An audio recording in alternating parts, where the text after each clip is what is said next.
AudioJungle. La maladie coronarienne est une maladie des artères qui alimente le cœur par les artères coronaires, ayant pour conséquence une ischémie du myocarde, c'est-à-dire une insuffisance d'apport en oxygène et en sang en muscle cardiaque qui est le myocarde. La principale cause de cette ischémie, c'est bien un rétrécissement de l'artère par les plaques d'athérome, qui correspondent à des accumulations segmentaires des lipides, des glucides complexes au niveau de la paroi interne des artères. Elle se manifeste soit sous forme d'une angine de poitrine avec une simple souffrance cardiaque, appelée aussi angor stable, manifeste par des douleurs thoraciques qui surviennent typiquement lors d'un effort et cessent à l'arrêt de ce dernier. Et comme elle peut se manifester sous forme d'un infarctus du myocarde idéum, et dans ce cas-là, on aura une nécrose d'une partie du cœur, ça veut dire une mort cellulaire. Ces patients sont classés en fonction du degré de gêne fonctionnel en 4 classes. La première classe, où les activités quotidiennes ne sont pas limitées, l'angor survient lors d'un effort soutenu ou prolongé. Classe 2, la limitation discrète lors des activités quotidiennes, l'angor survient par exemple à la marche rapide. Classe 3, la limitation importante des activités, l'angor survient par exemple en montant les escaliers. Classe 4, l'impossibilité de mener la moindre activité physique sans douleur.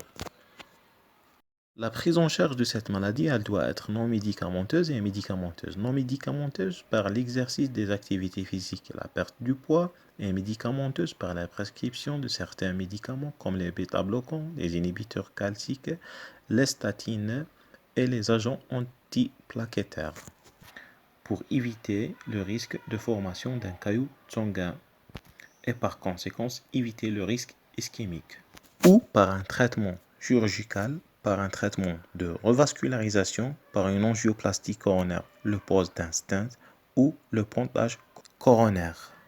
Pour la prise en charge de ces patients par le médecin dentiste, le risque infectieux il est absent. Le risque hémorragique il est présent lié à un traitement antiplaquettaire comme les Plavix, l'aspirine, etc. Le risque anesthésique il est absent, il est lié au vasoconstricteur. Pour le risque médicamenteux, il est présent, lié au risque d'interaction médicamenteuse. Dans ce cas-là, les macrolides sont déconseillés avec les patients qui prennent les statines. Les anti-inflammatoires non stéroïdiens et les corticoïdes sont déconseillés ou sont prescrits par précaution pour les patients qui prennent des inhibiteurs calciques, les inhibiteurs de l'enzyme de conversion et les bêta-bloquants. Et enfin, pour les antifongiques azotiés qui sont contre-indiqués chez les patients qui prennent des statines. Pour les autres risques, on a un risque d'AVC ou la survenue d'un syndrome coronarien lors de notre prise en charge. Il faut savoir que la prise en charge de notre patient doit être toujours précédée par un contact avec son médecin cardiologue pour préciser la nature de sa maladie et sa stabilité et la nature de ses médicaments et les risques susceptibles de survenir lors de notre acte, comme le risque hémorragique. Il faut savoir aussi, chez les patients ayant un antécédent d'infarctus de myocarde, le dernier délai de son idiome pour orienter notre prise en charge. Parce que si notre patient a un délai de moins de 30 jours, notre prise en charge doit être hospitalière si geste urgent, sinon différer l'intervention. Parce que dans cette période de 30 jours, le patient peut développer plusieurs infarctus de myocarde. Ainsi, si le délai est entre 30 jours et 6 mois, l'avis du médecin traitant est indispensable pour notre acte.